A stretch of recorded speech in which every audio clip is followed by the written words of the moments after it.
Treasurer, welcome to 7:30. Thanks very much, Sarah. Now, annual inflation is slightly up, but not as much as predicted by forecasts. What does this mean for households?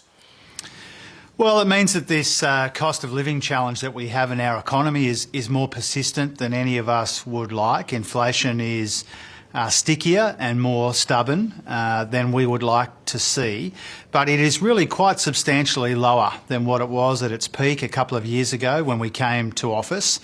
And there are also some other important developments in these figures. For example, underlying inflation actually went down in the quarter, and it's gone down 6 consecutive times in this data. The monthly indicator was down. The headline rate was consistent with what the Reserve Bank has forecast. And the homegrown element of inflation, the non-tradables part of inflation, actually halved in the quarter. And so overall, inflation is still persistent. It's still important that we engage in this fight against inflation, and we are. But there are some elements of today's data which are welcome. I want to bring this back to households because the biggest price rises we're seeing here, apart from rents, were food, clothing and footwear. Do you accept that in the minds of the voters, the buck stops with you for these increases? Well, I think I've made it clear, and not just today, Sarah, that I take responsibility for my part of the fight against inflation. You know, turning those two big Liberal deficits into big Labor surpluses. The Reserve Bank Governor has said that's helping in the fight against inflation. And we saw actually in the data today from the ABS, not a political opinion, but a fact from the Bureau of Stats, who made it really clear that our energy rebates, our policies on early childhood education and our rent assistance are actually taking some of the edge off of this inflation that we're seeing in our economy. Inflation would be much higher if our political opponents had their way and we weren't rolling out this meaningful and substantial cost of living relief in the most responsible way that we can. Now, health and education are still high, and these are obviously not related to some of the big external forces we're seeing in the world. What's your explanation for the persistence of those high numbers? Oh, yeah, some of those services numbers are higher than we'd like, including those two that you refer to. Also, rent is still making a big contribution, but it would be making an even worse contribution were it not for the rent assistance that we funded in the budget. Insurance is another part of the story. Petrol over the last year has been a worrying contributor to this inflation challenge. We've seen petrol prices go up substantially, partly because of the volatility in the Middle East. And so, you know, as I said before these numbers came out, and as I'm obviously prepared to say again after they've come out, there's a combination of international pressures and domestic pressures.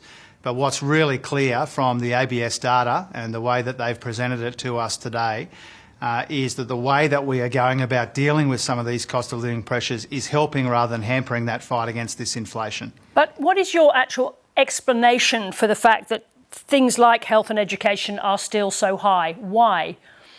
Well, one of the issues in health, for example, is private health insurance. But again, the most recent increase is lower than inflation and lower than wages. It's still making a contribution to this inflation challenge. But it's lower than some of the other indicators. That's part of the story. The cost of seeing a dentist and the like has been going up and making a contribution. But again, I mean, that's not the only contributing factor. You know, there were some temporary factors when it came to fruit and veg. There are issues around insurance, rent, I've already covered, petrol. There are a number of factors playing out in today's numbers. Some of them are international, some of them are domestic. But what's really clear is that inflation would be higher were it not for the cost of living relief that we're rolling out. The ABS made that clear.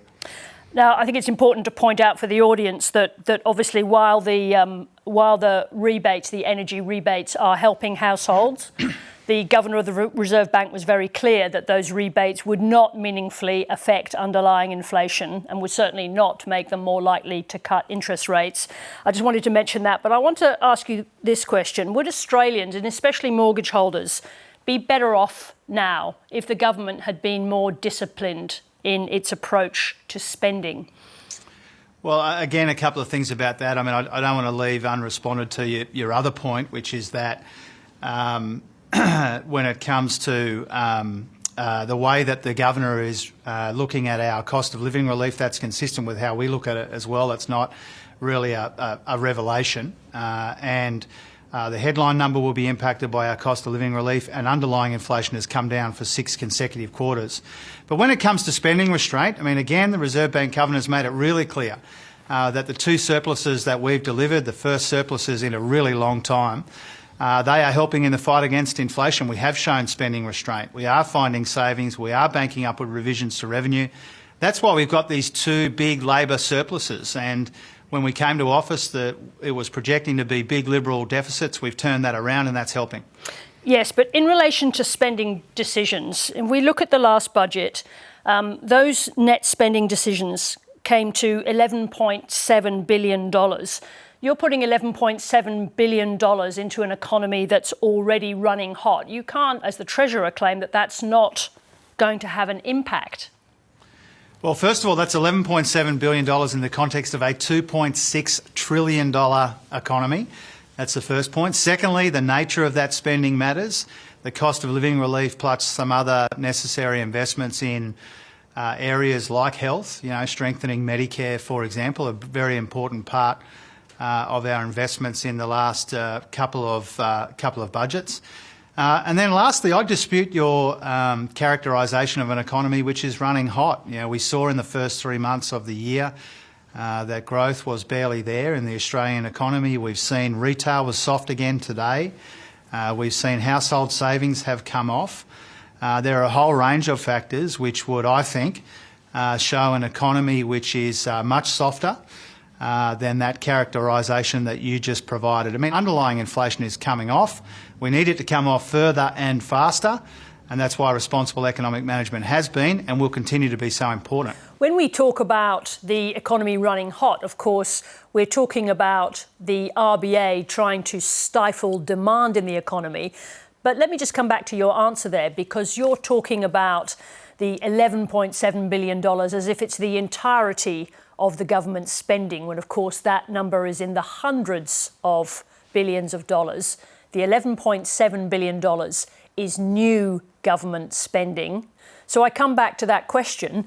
The RBA is trying to take money out of the economy while you're putting it back in. Well, the Reserve Bank Governor has made it clear that those surpluses, which otherwise would have been, that extra money would have been sloshing around in the economy. It's difficult. That's helpful. It's difficult because we've got a delay, but I am going to, just this time, I don't want to talk about the surpluses. I want to talk about your government's decision, your $11.7 billion spending decisions. Yeah. No, I understand that, but you asked me about our approach to the budget and how it relates to inflation, and the Reserve Bank Governor has made that point. When it comes to the $11.7 billion in spending, as I said a moment ago, what matters is the composition of that spending, very responsible investments. And you're talking about additional spending in the context of an economy which is bigger than $2.5 trillion. I think both of those things are facts. And then lastly, and additionally to those other points that I already made, is if you look at the composition of our inflation challenge, it's a very hard ask to say, as you look across the persistence of inflation in our economy, that the issue here is too much government spending. As the ABS has made clear today, some of our investments are taking the edge off inflation, not adding to it. That's deliberate. Let me just ask you a couple of questions about Rex. Did Catherine King speak to you about the possibility of funding a bailout for Rex? Oh, we're obviously engaged with Catherine King, the Minister. She's doing a characteristically diligent job of considering all of the options, given the really disappointing news, frankly, this week from Rex. Very disappointing for its workers and for its customers and for regional communities. And so Catherine King is engaged with myself, the Prime Minister. We're engaged at office level and departmental level to work through some of these conclusions and some of these announcements from the Administrator. Catherine leads that work, but she works very closely with Anthony and with myself to make sure that if there's anything that we can responsibly do, we'll consider doing it. Have you discussed a bailout? We've discussed having an open mind to a whole range of options. We haven't discussed in very specific terms what that might look like. So no one has raised the prospect of a bailout and used the words bailout in your conversations. Oh, well, it gets raised with me, of course. It gets raised with me by people like yourself in your profession. No, I'm talking sure about Catherine and with Anthony as well. I'm talking about in your discussions with the Prime Minister or with the Minister. We are discussing and considering all of the responsible options, including that one, but that's not the only thing that we are considering. We'll work through the other options. We're having the sorts of discussions that you would expect from a good, diligent government like ours. In the past, Virgin asked the Morrison government for a loan and offered a stake in the airline if it couldn't repay it. And we know that Alan Joyce asked Tony Abbott's government for a $3 billion loan guarantee. Are you prepared to contemplate either of those options? Oh, we haven't ruled out any of those sorts of options, whether it's that one or from the question before. You know, we haven't been going through and ruling out these sorts of ideas that are put to us. You know, we take seriously our responsibilities here. You know, we want to make sure that regional communities in particular continue to be serviced. These airline services are so important to local communities and to regional economies and therefore the national economy. And so if we can play a constructive and meaningful but responsible role, we will do that. We haven't been ruling out the sorts of options that you've been putting to me tonight. Treasurer, thank you very much indeed for joining us and safe travels to Fiji. Appreciate it, Sarah. All the best.